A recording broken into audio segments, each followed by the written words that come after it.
Idee, risorse, energie, obiettivi. Condividiamo per crescere insieme. Tutto questo è Community FVG. In questa puntata andremo alla scoperta di la cooperativa agricola Fiumicello.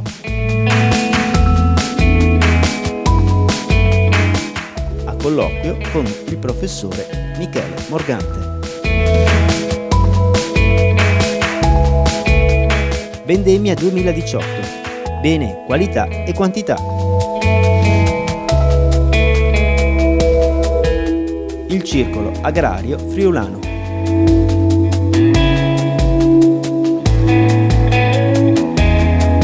E ora iniziamo.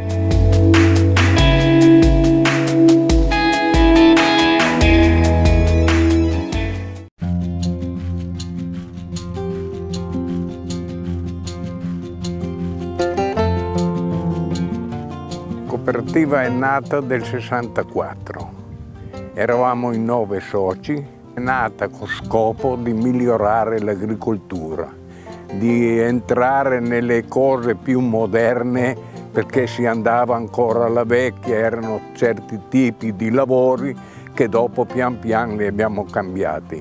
Noi la politica non ci serviva solo il reddito agricolo e quello di migliorare la situazione delle famiglie che purtroppo erano grossi i problemi della miseria.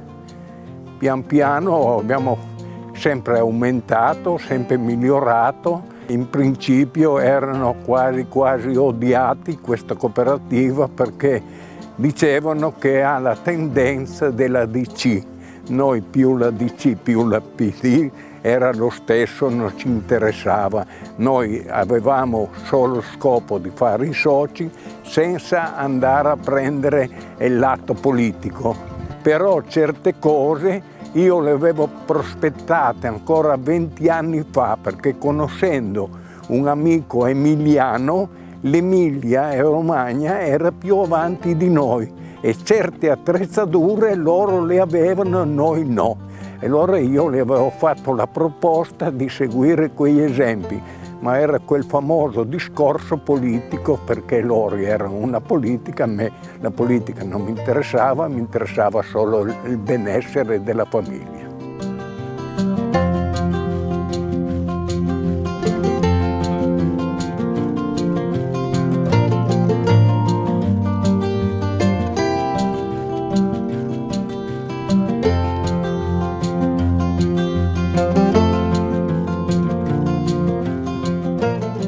Le varietà che erano l'America che mandava certe varietà di mais che davano un altro reddito. E allora le varietà, i sistemi, le concimazioni, le arature, tutto un complesso, era tutto un studiare metodi nuovi per migliorare la nostra situazione familiare. Si è sviluppata più nella frutticoltura, nell'orticoltura e nell'attrezzatura. I vecchi invecchiavano, i giovani avevano preso un altro ritmo e loro per sostenere anche il benessere del paese, insomma, no?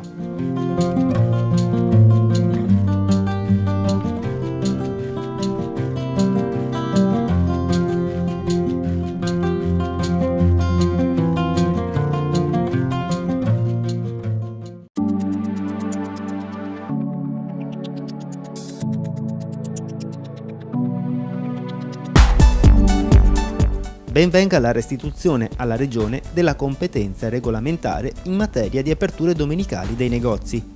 Qualunque sia la soluzione individuata, va tutelato il principio di parità di trattamento tra gli operatori economici. Per questo serve sicuramente la certezza delle regole. Non devono infatti crearsi situazioni di disparità che vanno a svantaggio dei piccoli esercenti.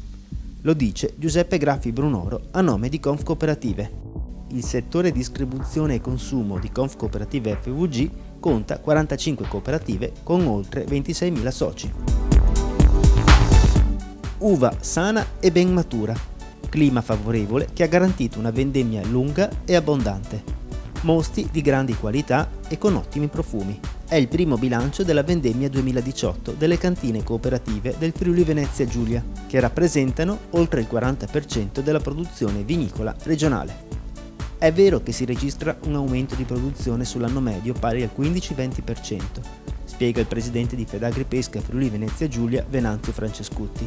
Ma è altrettanto vero che la domanda di vini regionali resta alta e nelle cantine cooperative gli stock di vini sono limitati.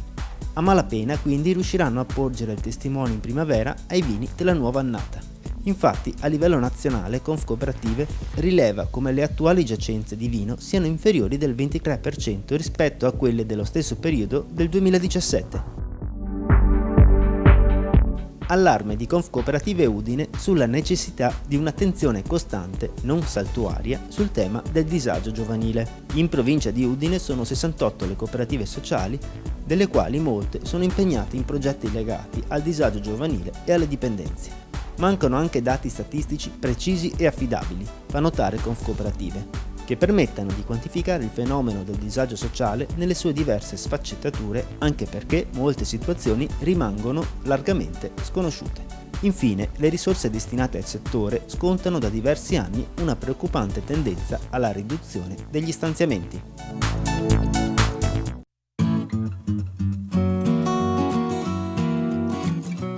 La nuova cooperativa che oggi rappresento, la Cooperativa Agricola di Fiumicello, è nata 12 anni fa, nel 2006, dalla fusione della vecchia cooperativa Agricoltori e della cooperativa Servizi Agricoli, quest'ultima addirittura nata nel 1952. Dopo tanti anni di due cooperative presenti sul nostro territorio, noi, nuove generazioni, diciamo così, ci siamo resi conto che era giunto il momento di unificarci, di metterci insieme e di creare, quello erano i nostri intenti e quello si è realizzato, una nuova, grande, bella realtà per noi, per il mondo agricolo e comunque anche per tutta la comunità. Perché quello che ci dà maggiormente soddisfazione è che oltre a essere un punto di riferimento per il mondo agricolo di Fiumicello e dei paesi limitrofi, siamo comunque conosciuti, contattati quotidianamente da tutte le associazioni del territorio, dalla comunità. Siamo un punto di riferimento, talvolta anche di appoggio. Siamo ovviamente anche una bella realtà economica che dà lavoro ad alcune persone e che principalmente, seguendo quelli che erano i principi dei soci fondatori, cerchiamo quotidianamente e ogni anno di migliorare il servizio all'agricoltura e, per quanto c'è possibile, di renderla più competitiva in questi mercati di oggi, questi mercati globali che veramente altrimenti ci soffocherebbero.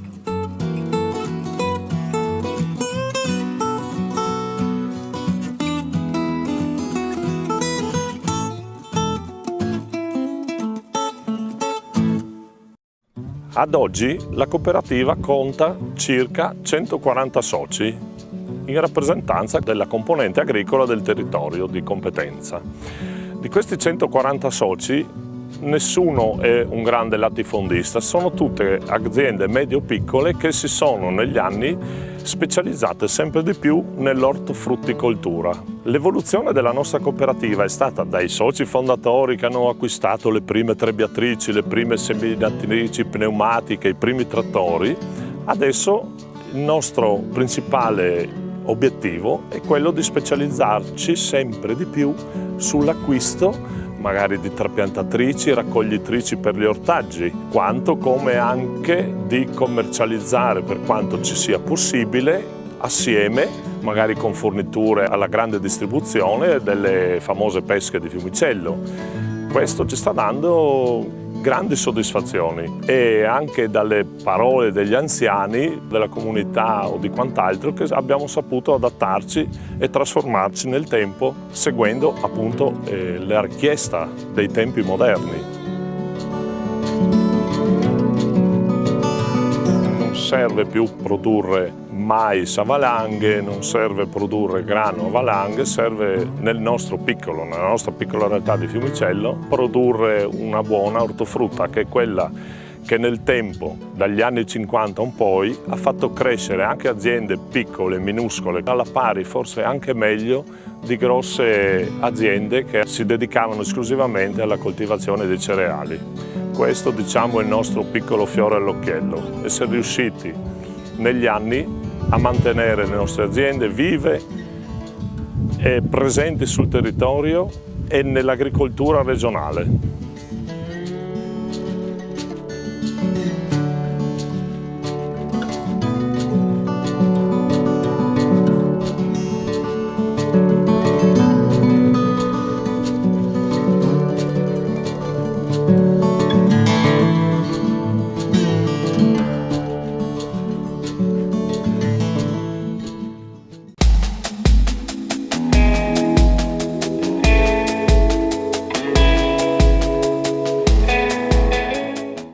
Salve a tutti! Innovazione fa rima con cooperazione? Per rispondere a questa domanda abbiamo chiesto aiuto al professor Michele Morgante, genetista dell'Istituto di Genomica Applicata di Udine, e che ci ha raccontato il suo punto di vista e ha risposto alle nostre domande. Eccole!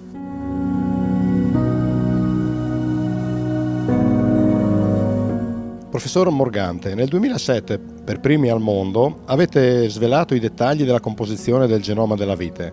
Come siete arrivati a questo prestigioso risultato? Siamo arrivati attraverso un lavoro che ovviamente partiva più da lontano, ma siamo arrivati attraverso uno sforzo che è stato sia locale che internazionale. Per noi è stato decisivo inserirci in un programma che ha visto protagonisti Italia e Francia, con in Italia un finanziamento cospicuo che arrivava dal Ministero dell'Agricoltura e Foreste, a cui si è aggiunto lo sforzo che è stato fatto qui in sede locale nella regione Friuli Venezia Giulia, grazie alla partecipazione di una serie di attori. Grazie a questo siamo riusciti a conquistare una posizione di leadership in questo consorzio internazionale e siamo riusciti a completare un lavoro che all'epoca sembrava molto difficile da raggiungere in tempi molto rapidi. Dunque, fin dall'inizio della ricerca non eravate soli, le istituzioni, i privati e anche la cooperazione vi hanno affiancato e sostenuto applicando una formula di collaborazione, mi pare, risultata vincente. Direi proprio di sì, è stato uno sforzo che all'epoca era unico in un certo senso. Abbiamo messo assieme istituzioni pubbliche come il Parco Scientifico e Tecnologico, l'Università di Udine, la Regione Friuli Venezia Giulia, abbiamo messo assieme i protagonisti della cooperazione come la Federazione delle Banche di Credito Cooperativo, i Vivai Cooperativi di Rauscedo, abbiamo messo assieme i privati, una serie di viticoltori, di aziende che hanno avuto la lungimiranza di credere in un progetto di questo tipo e siamo riusciti a raccoglierli tutti assieme attorno a questo progetto, che aveva sia una valenza di ricerca di base, perché è indubbio che il sequenziamento del genoma è stato soprattutto una grande scoperta scientifica, che fra l'altro ci ha permesso di capire alcune cose molto importanti su come si sono originati i genomi delle piante, ma che aveva anche una grossa valenza applicativa, perché poi da lì abbiamo proseguito il lavoro che era già iniziato alcuni anni prima per ottenere delle nuove varietà di vite da vino resistenti a Peronospora oidio, che poi ci ha portato nel 2015 a registrare queste varietà che oggi sono sul mercato.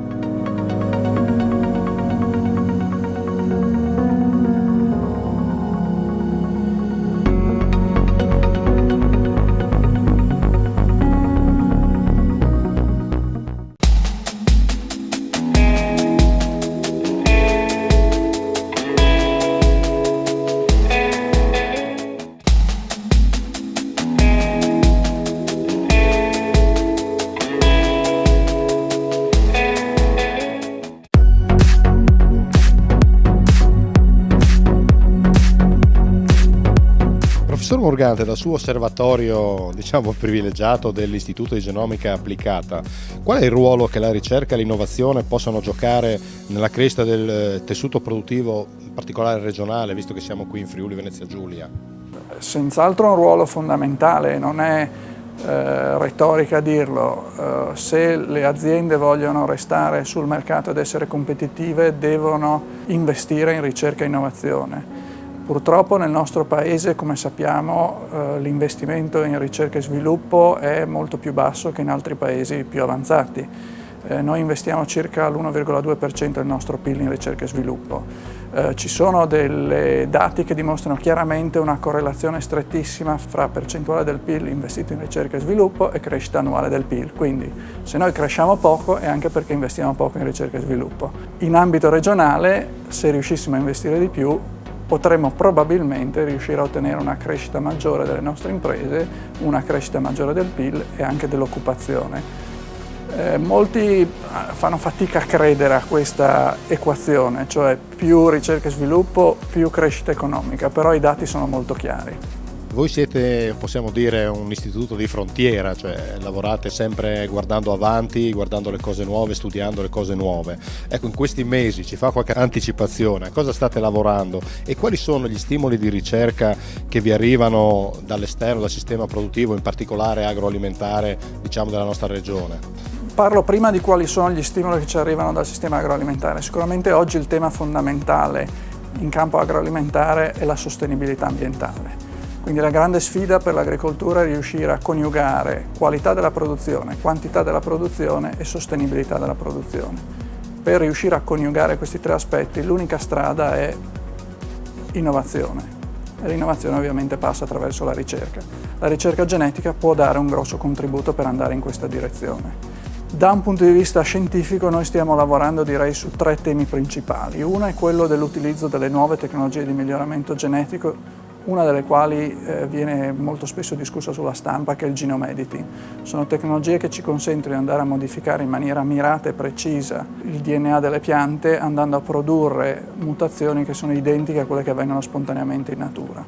Quindi noi stiamo sviluppando tecnologia per poter applicare queste tecniche ad esempio alla vite, per riuscire a ottenere viti resistenti a malattie fungine come peronosporoidio, mantenendo intatta l'identità della varietà.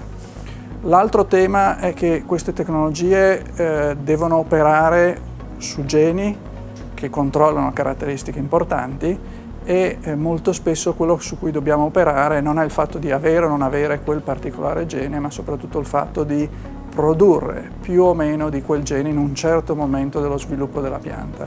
E questo vuol dire comprendere come nel genoma vengono controllati i livelli dei geni che sono espressi in un certo momento. Quindi stiamo lavorando molto su quella che si chiama la variazione regolatoria. Il terzo tema, che forse è il più attuale, è che abbiamo capito che non tutto è iscritto nella sequenza del DNA, che è un alfabeto molto semplice fatto di 4 lettere A, C, G e T. Ci sono delle istruzioni che vengono sovrascritte e queste sono chiamate modificazioni epigenetiche. Quindi abbiamo un grosso sforzo di ricerca sull'epigenetica per riuscire a capire come queste istruzioni che vengono sovrascritte vanno a determinare caratteristiche importanti delle piante e come l'ambiente riesce a indurre queste modificazioni che poi possono durare nel tempo.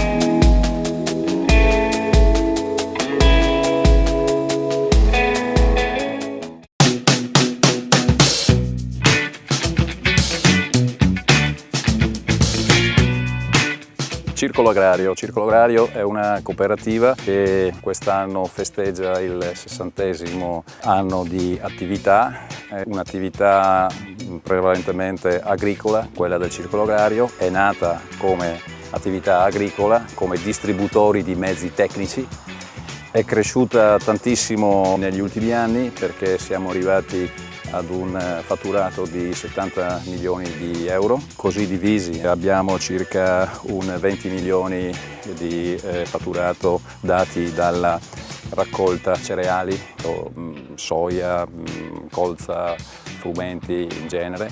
8 milioni circa di fatturato viene dato dai nostri negozi che praticamente li abbiamo sparsi su tutto il territorio e la rimanenza è arrivare a 70 è dato dalla vendita dei mezzi tecnici. Noi siamo un'azienda che è strutturata su tutto il territorio del Friuli e abbiamo anche una filiale in Veneto e le filiali in totale sono 16, di cui 2 sono un centro di essiccazione, raccolta e stoccaggio granella, in generale mais e soia. Un centro l'abbiamo come stoccaggio e essiccazione a Villotta e uno è a Spilimbergo. La nostra azienda è strutturata a 360 gradi perché diamo un servizio completo. Completo vuol dire che quando ci poniamo adesso alla vendita dei mezzi tecnici siamo in grado di formare le persone che praticamente operano in questa struttura, perché vogliamo porsi in un'agricoltura che sta cambiando come quella d'oggi, perché ormai come tutti sappiamo parliamo di ambiente, bio e quant'altro. Noi siamo sul pezzo a 360 gradi perché vogliamo formare, formeremo e da qui in avanti ancora in maniera più assidua il personale, perché prima di tutto per noi il personale deve essere un tecnico e poi un distributore.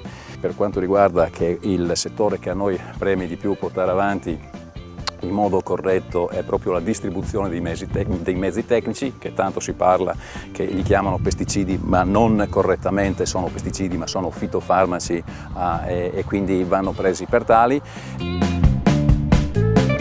Siamo per continuare quest'opera che noi abbiamo intrapreso da 60 anni a questa parte e ci poniamo, credo, nel giusto modo anche da qui in avanti. Vi descrivo un attimo anche quali sono gli altri aspetti che secondo me sono importanti e positivi, ed è quello della filiale, che poi non è una filiale, è una nostra associata, che è la Marianis, che ci tengo anche a spendere due parole su questo, visto che parliamo di bio e visto che parliamo di queste cose qui, perché questa è un'azienda che è un'azienda complessa, perché ha una mandria attuale credo di circa, adesso ricordo, 600-700 capi a latte. Dai primi di gennaio passerà completamente in bio. Questa è un'azienda in cui operano 105 dipendenti. Per noi questa è una realtà che sicuramente sarà una realtà trainante nel sistema, perché è ubicata in un posto strategicamente importante per noi, è vicino alle nostre spiagge. Noi lì opereremo a 360 gradi anche per provare tutto quello che si può sperimentare a livello di agricoltura e non solo. Faremo dei corsi di formazione del personale, un po' tutto quello che compete nell'ambito agricoltura moderna oggi.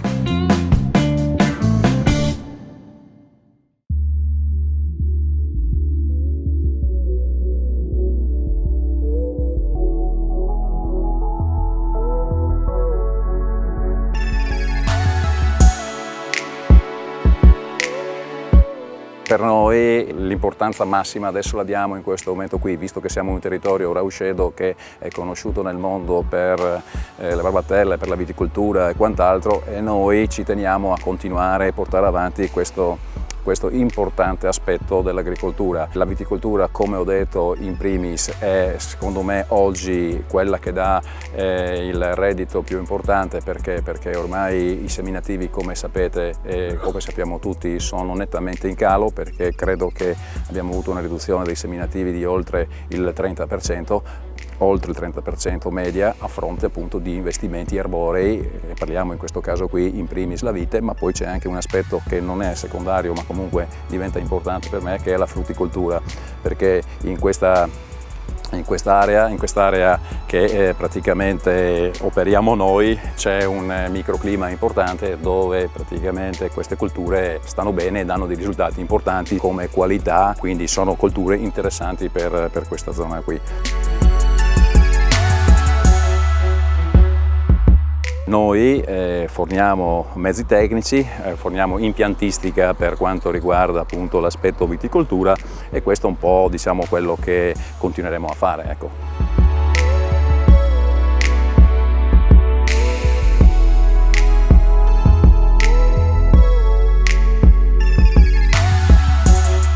Attualmente alla cooperativa aderiscono quasi 1400 soci, che comunque sono per noi la base della nostra attività.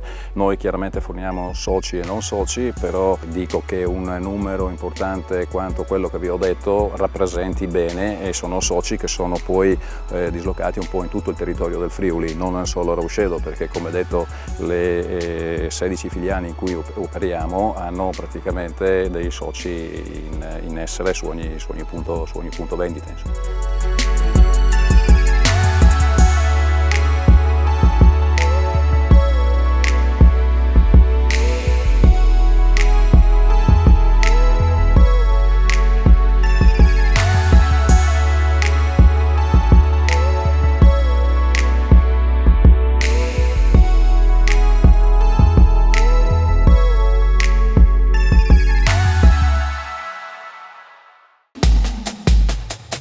Community FVG finisce qui e vi dà appuntamento a settimana prossima, con ancora tante nuove storie da raccontare.